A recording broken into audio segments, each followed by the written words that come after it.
All right. Hello, everyone. Welcome to Dating Real Talk. What's on your mind, sister? Oh my God! Well, I know We've been having some conversations. Some fun tonight.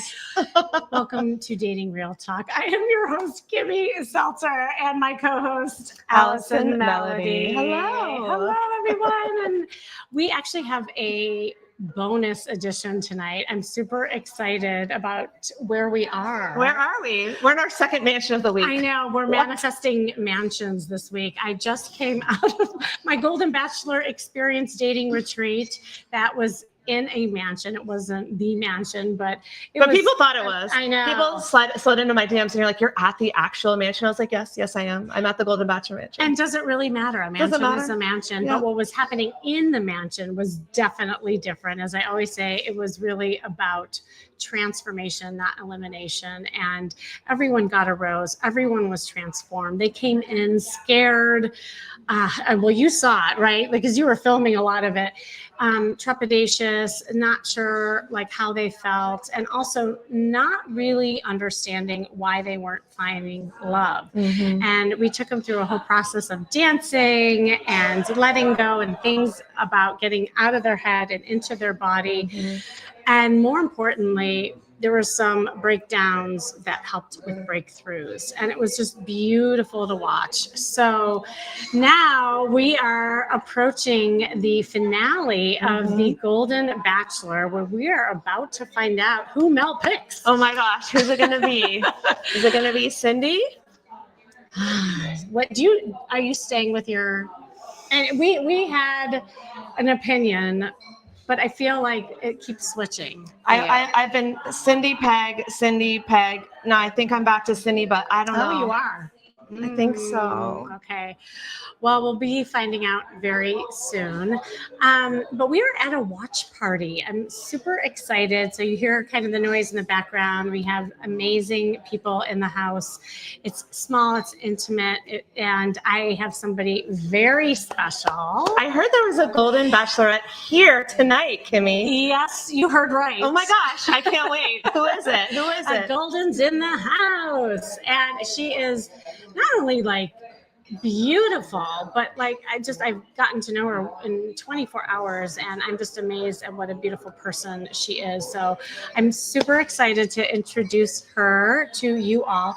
She came from the first season of the Golden Bachelor, and she has some tea. I didn't realize actually. I need the tea. I need the tea. I'm so excited. Yeah, and because I didn't know some of the things, and we're just going to have a heartfelt conversation. She's here to also watch the big reveal tonight, and she's going to be joining us just to talk about her experience on season 1 and some other things about just dating later in life. Because here's the thing, I've been interviewing a lot of other Golden Bachelors and Bachelorettes or people who are on the show, and I think it's so interesting. It's like, you know, you have the show and then it ends. It's like, well, where are they now? What are they doing and where are they going? But more importantly, what do they want? And so I've been brewing some things up with Christina already. So I'm super excited to help her find love. But anyway, yes, let me introduce her. I kind of spilled her name. Her name is Christina Kempton. She was on the first season. So we're going to have her step in. Yes. Was there anything you want to say? No, I wanted to give a big cheers because I'm excited. I want to know who you think is going to win. I want to know who she thinks is going to win. I want to see who's right. But first, let's get the tea. So I'm going to step out. Oh, let me take my sips. You know what? I miss your sips. I have to reserve my sips. So yeah, as she is getting mic'd and set up, who do you all think is going to be engaged? I don't know. And there she is. Hello. Oh, that was so fast. I know. I just zoomed right in. You zoomed in. Presto change it. All right. Isn't she beautiful? Hi, everybody. Gosh. Oh my gosh. So, Christina. Yes.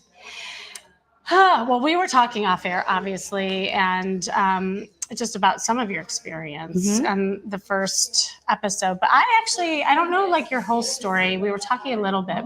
What kind of helped you just even go on that show? Like, what were some of the motivations for you?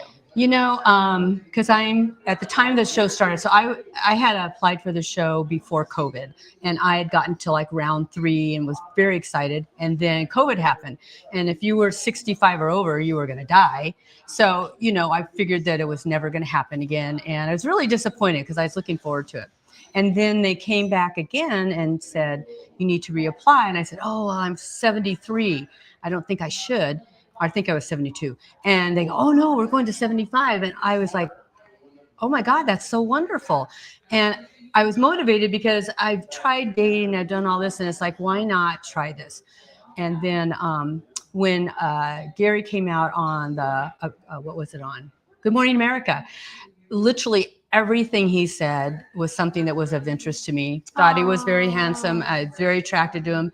Even my daughter texted me. She goes, Mom, this guy is so perfect for you. And so it's like, why not? And so I loved every second of it. It was a super duper experience. That's amazing. But before I get into that, because I do want to know more about your experience, what was your dating life like up until then? I've been on dating sites and such, but I don't have very good luck because of my age. Most men, they want to like stop at 55, 60. And so if I was to meet somebody in a room like we are tonight, I can meet somebody, have a conversation. They would never know my age, and I probably would do well. But when you're on dating sites, and I don't lie, and it doesn't serve you well. And so, or I'd meet people, and then you meet them, and they just aren't exactly what you're hoping for, or you do have some differences that are kind of out of your bookends, and it was very frustrating. So I pretty much had given up until that opportunity came, and then I thought, I might as well do this, and you never know. So here's a question, because I talk about this all the time. Yeah. Like, dating is different than being in a relationship. And Yes. so I wondered, like, did you have any dating experience prior to this, or were you more of like a relationship person? I've been a single most of my life. So I was married and then divorced almost 20 years, and then married for 14, and now divorced for another 20. So I've been single most of my life. I have 2 children, 5 grandchildren. And so I have a full life, but the dating thing has just, it's been a very big challenge in my life. Yeah. Well, and I wondered if you ever had a time where you just dated for the sake of dating, not to get a boyfriend, but just to date, almost to learn about yourself. I'm not real picky, because if you don't go out with different people and learn about people, how do you know what you really want? And when you date, I feel like, and I've dated quite a bit, I know pretty much what I do want, and I know what I don't want. And I think that if you don't go out there and date, even just go have dinner or a drink, or not even a meal, maybe just coffee or a glass of wine, but get to know somebody, you start realizing what is important to you. Because until you do date or talk to people, you don't really know what is important to you, or something that, that's not something that's going to work for me in a long-term relationship. Well, and also yourself later in life more and more, right? Yes and no. I find I think I know myself, but then you'll meet people and you go, oh, and you kind of revisit. And this is where I feel people need to be open. You need to revisit you and your thinking and your thoughts and what's important to you. Because sometimes somebody will say something to you never thought of, and you never gave it a thought. And it's like, I need to incorporate that into myself and be more open about that. And so that's what I think, meeting women of all different, ages and stuff. I hang around with mostly younger women, and because they're challenging to me. But meeting more men and talking with them and having conversations, I think, can open up yourself too, because sometimes we get a little restricted, and it's not good. Yes. Yeah. Talk about that a little bit. When you say restricted, like, in what ways? Like, do you forget like how to just be kind of open to different people? I think if you start going, well, I think this is what I want, and this is where I need to be, and then you meet somebody that kind of challenge you on something that you thought was one of your staples of your thinking, and it's like, oh my gosh, I hadn't really looked at it that way or thought about it in that way. And it makes me revisit. And it's really healthy for you to do that. You've got to think beyond those bookends that we all think, well, I need this or that. There's certain things that are there on those bookends that you are not going to give into. But there's certain things that are maybes that if you don't be open and have the conversation, you don't realize that this could be something that really would enhance my life or my relationship with people in general, but with men too. Absolutely. No, and that's why I say like dating is so important because it's almost like dating yourself. You're getting to know yourself, right? I never heard that before. Yeah. Yes. And I always say it's like, be a kid in the candy store. If you only have tasted a Godstopper or a Hershey bar, like, how do you know what the other candy tastes like, right? And as you taste the different candies without buying them, you're just tasting them. Well, it's the same thing. You're discovering what you really do like and what you really don't like. And in the stage of your life, because what you liked and maybe what served you earlier is now very different true. Very true. now. Yeah. And so I find that a lot of people who go out there and try to date in the second act, they're thinking from a like 20-year-old mindset, but really like you're different now. So maybe you want different things. You and I talked about that. Well, like, yeah. Different going back to the 20s, it's just no. It's like no. That's a whole different world. We're not gonna do that. Yeah. No, right. No, it's so I feel like it's so much more fun because we can have anything that we want. We have a travel buddy, a situationship. Yes. But it really is being clear on what it is you want. Because if you're not clear on what you want, then you're attracting 100%. Yes. Because there are people you'll meet that go, well, I want to travel with you or I'd like to do this. But you're not going to be good relationship material. But there's other things that you could do or you might learn from them or, maybe a pickleball partner or someone you just golf with or whatever. But there's limits to the relationship, but you know them. Absolutely. Okay. So let's talk about flirting. Oh, no, let's not talk about flirting.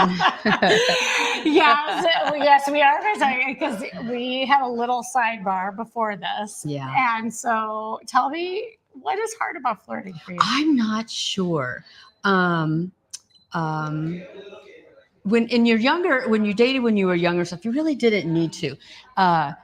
People were more aggressive, I think, at meeting each other. You see someone and you talk to them, and it's not like that now. And I think flirting now is pretty important, to tell you the truth. And I didn't do very well at it at all until I went on the show. And then, of course, meeting the ladies that I met and being on the show with these ladies, and then looking back and seeing how some of them did do certain things that I wished I would have been more aggressive and more flirtatious. But I've learned so much since the show. It's opened my eyes. It's made me feel more confident, and I work on it. Well, and that's a theme that every show that we've watched, everybody says, I'm glad I'm learning how to put myself out there. I feel more confident, feeling sexy, like having just, the courage to step out and, just really put yourself out there. So that's what you and I were talking. So maybe you learned how to do it on the show, but did it translate out into the real life? It was the show that made me realize I needed to do it more. And then just friends saying, well, you kind of are flirtatious. As I go, I am. You are, by the way. Well, I don't see myself that way at all. My kids think I am too, but I don't see myself that way. Mm-hmm. So, but it made me stop to really realize some of my actions and the way that I came off to people. And I think that's what helped me, is that you become, what's the word? Self-aware of the fact that how you are acting, how you are presenting yourself to somebody. And you just kind of used to well, you're in the corporate world and stuff. You just do what you're supposed to do. Oh, you were in the corporate world. Yeah. Oh, now that makes sense. Yeah. Yes. And so it was, you're very just businesslike, and especially if you're a single woman who's one in the corporate world, you have to be very non-flirty. That's probably, you know what, I just said it and that just like light bulb in my head. That's probably what happened to me, because in the corporate world, I could not be that way because I was in a manager position, and I was single most of the time I worked. And you're blonde and you're dress nice and stuff. And so you have to not be flirty. And most of my friends, another thing, most of my friends are married. You can't go to their house and be flirty with the husbands. And I think that's where I kind of just like stopped Shut doing down. it. Yeah. And the show, so the show showed me that there's a Christina who's out and about when I'm meeting people and stuff. And then there's, maybe sometimes you have to be the other one. And I was being the other one all the time. Okay, so I'm gonna have to have you back on the podcast to talk about because I just had a realization myself. Well, and this is the thing that we saw at the retreat, because so many people who are high achievers or they're outcome driven and they work in an environment where there's lots of like masculine energy, it's almost like you forget how to be in your feminine, and being in your feminine is a softness. It's a receiving energy. It's a leaning back, not a leaning forward. And I talk about this all the time. Do you know what the true definition of flirting is? It's fascinating. In the dictionary, it says to behave as though you are attracted to someone without the serious intention of an outcome. Oh. But think about that last part. When you're a high achiever, you're outcome driven. Yeah, and so it's right. Like it's not even about what's next. It's about what is. Well, mom with 2 kids. And so I had to be on it. I had to keep my job. I had to get promoted. And because every time I did, and I did a good job, it was for my children. Yeah. And so, you become that because you know that that's the only way you can be successful. You can't go to work in the corporate world and be Well, you can, but I think it doesn't serve you well. Yes. Well, we'll continue that conversation. Okay, that's a good one. Yes. I learned something already. Yeah. Okay, good. So we'll keep doing this. But the other thing that we have to squeeze in, because you dated Gary. I did. I did not know this. So how did that happen? A bunch of us all texted each other for all through there's that whole time when the show ends that you guys don't know it ends, and that 3 months, and then but it was like Susan and Kathy and Nancy and Joan and myself and Gary and Teresa. A bunch of us would always text and how are you and what's going on. And when they ended up breaking up, him and I continued texting. And just in texting found that we had a lot in common. And, I went into the show with 3 things. I wanted the guy, I wanted to make friends, and I wanted to be somebody who could show people who are older that you can have fun and enjoy your life. And so those were my 3 goals. And so I was very attracted to him anyway. And when we were at the final rose and stuff, we chatted, and then we just kept texting. And then once his divorce was final, we started texting a little more. And so we started seeing each other. Oh my gosh. But it was after the divorce. And so it was all on up and up. And, but for like 6 months. Wow. Yeah. Wow. And then in the end, you said what? You had like separate goals or? Yeah. As you get to know somebody, you start talking more serious, and just found that we had very big differences kind of on relationship goals. And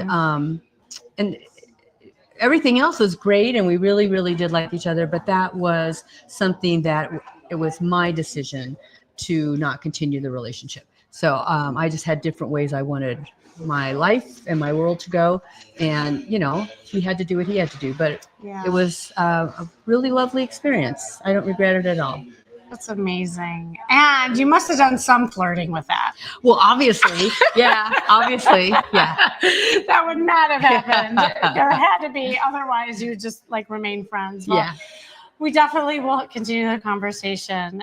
Christina, thank you so much for coming on. Thank you for having me. I really appreciate it. Yeah, I really love your honesty. And because, at the end of the day, that's why we're all here. This is why I'm doing the show, how reality TV meets real life. And what you see on TV, people struggle with in real life. Yeah. And I love that you're bringing that home to everybody, and that we're all in it together, and the sisterhood that comes with it too. It's so much, very much so. So much has come because of that. I love it. Yeah. Okay. Thank you so much. Okay. Well, you can take your champagne and move out, and we are going to have the next guest come in. Thank you. Bye. We're going to stay here for a little bit longer. Oh I my should've been gosh, down we're here. almost at the top of the hour where we are about to do the big reveal. Who is Mel going to pick? Dun, dun, dun, dun. Did you guys already say who you think it's going to be? So, no, we have not yet. And joining me is the lovely, the beautiful Marley's in the house. Marley, do you want to introduce yourself? Marley's in the house. Yeah. Jacob Marley, the dog Marley, Marley and me, whatever. What's the other one? Bob Marley. Oh, That could Bob be me, Marley. right? No, but there's no one like the Marley. Marley, the party goddess. Yes. So, hi. And you are a goddess. Well, Okay. I do my best. I have to just share something. So we are at your lovely home and we're having this watch party. And I was so honored to be on your podcast. And I know. we literally had this podcast idea on that day. That You texted day. me. You're like, Kimmy, can you do a podcast? Because that's how we roll. That's how we roll. And so we hop on, and then like I loved our conversation. We talked about how, you know, to do a watch party. Do you want to just share a little bit about what you do? And yeah. So I have a celebrity event planning company called The Party Goddess, and have been doing it forever and love it. And we share the same publicist who has been trying to get us together and thought, you know, you guys are going to have great energy. And we did. And then we've been trying to do the podcast since we were both in New York and get it scheduled, and something would keep coming up. And then all of a sudden it was like, and so I just was like, Kimmy. And what had happened, the irony was that we had just reviewed our numbers for the podcast, and they were like, oh, you know, the numbers are going up, blah, blah, blah. And we really like keep leaning into the whole party thing. And we were getting into all these different details. And I was like, I'm thinking I'm going to call Kimmy right after this, because we knew that the finale and the watch party and everything was coming up. So I was like, why don't we wrap it in about like how to have a great party and how to have a Golden Bachelor finale watch party. And then it morphed into this whole thing about, to me anyway, about how like, about dating and putting your best foot forward. And I was like, watch parties are like the Super Bowl, right? You've got to have a lot of different activities going on because it's a long amount of time, right? Like, absolutely. Like you have people get here and you're kind of mingling and doing stuff, but you're waiting for like kickoff.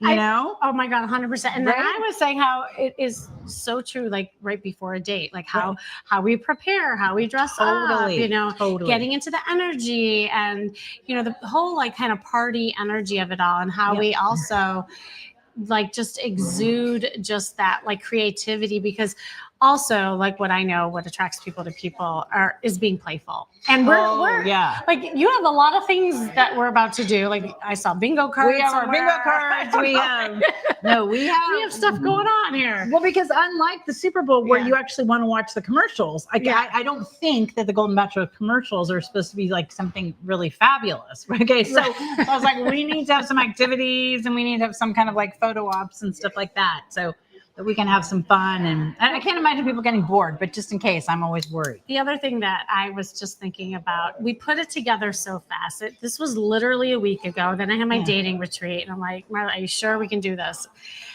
And I was thinking about how people get in their heads when they're about to go on dates and they want to plan everything. I'm like, sometimes the best type of dates are when you just jump. When you don't plan, totally. like it's just, and look how we got this together. We have a Golden Bachelor in the house, right? Contestant, right. And you know, I just think it's all about, you know, putting yourself out there, and I think what we do is like strangely similar. It is strangely similar, and you know, sometimes you just gotta like wash your face and like put your lipstick on, right, and just be like, I'm going to jump for, because then I think you're more relaxed. I think sometimes when you're like, oh my God, I have 2 weeks to think about it. And what am I going to, and I'm going to Google, I'm going to research it, and I'm going to, and then it doesn't happen. And then it doesn't happen. And then he's like, and then you're like, you're devastated. It's analysis paralysis, people. Totally. Just do it. Totally. And so this is just fun because it's like, hey, listen, let's see who can come. Okay. Oh, it's supposed to rain later. Oh, who cares? Oh, it's supposed to, it doesn't matter. Let's just do it and see what happens. And then chatting with all of your friends up there. It's like, I made new friends. I mean, it's just great. You know, that's how it goes. It's so awesome. And that's one of the things that I love about the Golden Bachelor series, is that it really shows the friendship Completely. Like it's not even about the Bachelor. No. Like, In fact, I don't think we talked 2 seconds about him. It's well, then so and so, and then she was like blah blah blah blah blah, and she had really good energy, and then it's so funny because it is just so not about him. It's so not about him. Okay, Yeah. but we do have to talk about him But we because will. I know it's about to start. Oh my gosh, we're almost at the top of the hour. Yes. So who do you think he's gonna pick? Who's? I am convinced he's gonna pick Peg. Oh, you think Peg? 100%. Interesting. 100%. Because- And I have a theory. Because I think she is like sporty, snappy Smurf. Like for him, I think like he's just Mr. Sports guy. She's fun. I think she excites him, all that kind of stuff. And I think the other one, I'm so sorry. I feel like she's above his Cindy. pay grade. no, I feel like she's. okay. I mean, not that he's not refined. I just feel like she's refined. I feel like she's very, very smart. Mm-hmm. You can tell with those kids that Yeah. she has raised. They are. There's some nice breeding going on there. Sorry, and you know, I and love your POV. And I think that's I interesting. think that she's too much for him. Yeah. Okay, because almost like you don't think he kind of sees himself at that same level, Yes. almost like in a subconscious way. Exactly. I Because see. what is she, an electrical engineer or something? I mean, it's Firefighter. She was the one that came out No, with that's the fire. Peg. Yeah, Peg. No, I'm but you're saying- talking about Cindy. I'm talking about Cindy. I mean, yeah. Cindy, I think Cindy is confident. I think she Yeah. knows what. I'm not saying Peg isn't confident. Like Right. all I'm saying is that Peg has got that kind of sporty component, Right. and not that Cindy doesn't. But I think that Cindy is probably got a very, very high IQ, and I think Cindy Yes. is not going to want to just default to like doing outdoorsy stuff. And there's nothing wrong with that. But I feel like she is going to need a level of intellectual conversation that I am not sure. Well, we can will sustain. We'll see. find out. Actually, oh my God, it's the top of the hour. We got to Okay. wrap that Okay. up. Okay. Wrap it up. Well, thank you, Marley. All right. I'm so excited that we're doing this So and many, many more. I know, many more, of course. Okay. All right. Okay, and Allie's going to come back in and we're going to close out the you. show because I want to get to the TV. I don't know about you all, but I cannot wait to see this. I still have my opinion on what's going to happen, but I gotta say, I agree with her assessment 100%. yeah, I agree with the assessment of how they fit together, but I think he's gonna pick Cindy. me too. I think But he's still going to I do agree with what she said exactly. I don't know if he can access that. I think Yeah. he just given his body language, like that was more of a cerebral assessment. Mhm. And I can understand that and I can see it. And they're both compatible in different ways. Yeah, absolutely. But the way that he looks at her, the energy together, I still maintain it is Cindy or neither. I want to say that everyone wins no matter who he picks because I think both women are fantastic. So I'm really Yes. excited no matter what. But I am also excited because I really think it could still go either way. So All let right. us know in the comments if you're Team Cindy or Team Peg, and we'll be back tomorrow live at 4 p.m. Pacific. Assessing all of what just happened. Yes, exactly. So this has been Dating a Real Talk. I said it right this time. Not dating real CEO. I don't even know what I said. I don't know what you said either. We're going to pretend that didn't happen. Delete. Except we don't edit the live show. Hey, I'm leaning into mistakes. Not everybody can make everything and hit everything perfectly. Agreed. I'm Kimmy Seltzer. This is Allison Melody. and join us usually Thursday at 4 p.m. Pacific, 7 p.m. Eastern Standard Time, where we talk all about reality TV and how that it interacts with the real world. And who knows what show we're We going to need be to cut. doing. We need to cut. We need to cut. Okay, cut and scene. Okay. See you guys tomorrow. Bye.